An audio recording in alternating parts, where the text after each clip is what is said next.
Hello viewers, Dipu blogs 0.1 এর পক্ষ থেকে সবাইকে আন্তরিক শুভেচ্ছা ও অভিনন্দন। আজকে আমি কুমারখালী থেকে খুলনার উদ্দেশ্যে যাচ্ছিলাম। তো কয়েকদিন ধরেই আমি আগেও 2-3 বার এখান থেকে গিয়েছি, কিন্তু ব্রিজটার অবস্থা খুবই খারাপ। এখান থেকে মানুষ মানে চলাচল উপযোগী নয়। এখান থেকে প্রতিনিয়ত অন্ততপক্ষে শত শত মানুষ এই ব্রিজটি পার হয়ে যায়। তা ব্রিজটির অবস্থা একটু দেখেন কতটা ঝুঁকিতে। এখান থেকে দেখতেছিলাম যে আপনার ভ্যান গাড়িগুলা পার হচ্ছিল, অনেকটাই রিস্কি, মানে যেটা আপনাদের না দেখালে আসলে বুঝতে পারবেন না।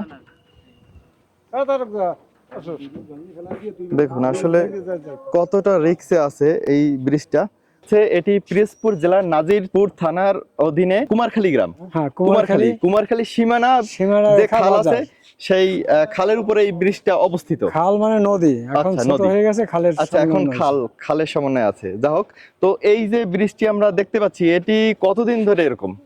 এইটাই গত বছর একবার সংস্কার করা হয়েছিল। আচ্ছা, তারপর এবছর আর সংস্কার করা হয়নি, পাবলিসিটি দিয়ে যেটুকু করা হয়েছে।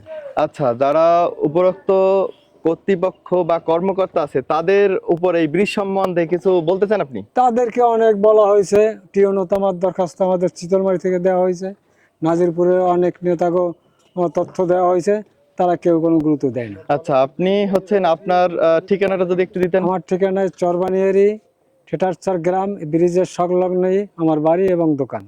ও আচ্ছা, এই যে দোকানটা দেখতে পাচ্ছি, এই দোকানটি আপনার।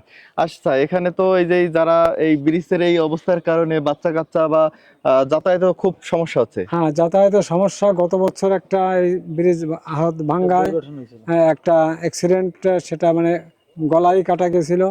তারপরে উপজেলার থেকে বরাদ্দ থেকে যে কাজ হয়েছে, আবার এসে বোটে ধ্বংস করছে।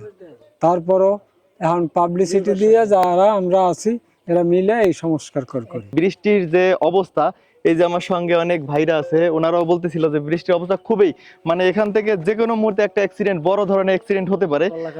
ব্রিজটা আপনারা ভিডিওতে অবশ্যই দেখতে পাচ্ছেন যে ব্রিজটা অনেকটা কাত হয়ে গেছে, যে কোনো মুহূর্তে আপনার এই এক সাইডে ভেঙে পড়তে পারে। তো যে কোনো লোকজন এখান থেকে পারাপারের সময় যে অবস্থা, ব্রিজ পুরো দুলতেছে। মানে আমি যখন বাইকটা নিয়ে ব্রিজের উপরে উঠলাম, যে কন্ডিশন দেখলাম, তাতে ভিডিওটা না করে আর পারলাম না। অ্যাকচুয়ালি আমারও সময়টা কম ছিল, তারপরে আমি ভিডিওটা করলাম ব্রিজের এই অবস্থা দেখে। যা হোক, এটি হচ্ছে আপনার, আমি আবারও একটু লোকেশনটা দেই, পিরোজপুর জেলার নাজিরপুর থানার কুমারখালী গ্রাম। তো কুমারখালী গ্রামের যে নদী বা খাল, আগে নদী ছিল, এখন ছোট হয়ে খালের আকৃতি নিয়েছে।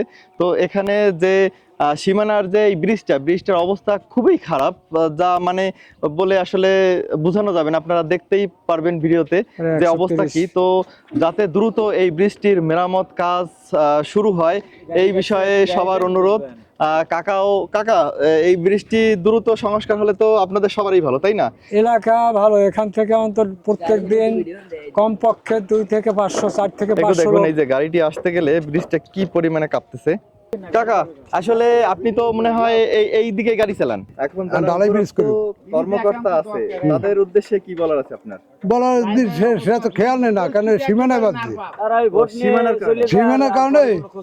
সীমানার কারণে কিন্তু এইটা খেয়াল নেই না।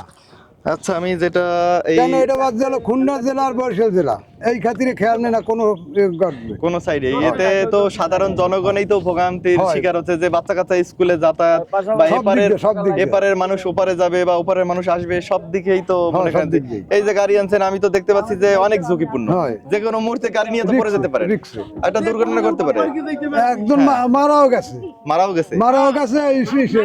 মানে এই ব্রিজ আবার মোটরসাইকেল লইয়ে পড়ছে। আসলে দর্শক, অ্যাকচুয়ালি আপনারা শুনতে পাচ্ছেন যে এই ব্রিজটি দিয়ে কত বড় ভয়াবহ দুর্ঘটনা ঘটছে। এখানে মানুষ পড়ে মারাও গেছে। এবং ও আচ্ছা, আবারই এসে এমন দিন নেই যে অ্যাক্সিডেন্ট না হয়, তাই হয়। যা হোক কাকা, অসংখ্য ধন্যবাদ। দেখি আপনাদের এই ভিডিওটা পোস্ট করার পর হয়তোবা যারা উপরোক্ত কর্মকর্তা আছেন, তারা যাতে দ্রুত এই ব্রিজটি এটা সংস্কারের কাজ করে, এই বিষয়ে দাবি থাকবে। সকলকে ধন্যবাদ। রাখবে না তা কি, ব্রিজ তো রাখবি, একান্তই দরকার। আচ্ছা, যাও কাকা, আপনাকে অসংখ্য ধন্যবাদ। দরকার।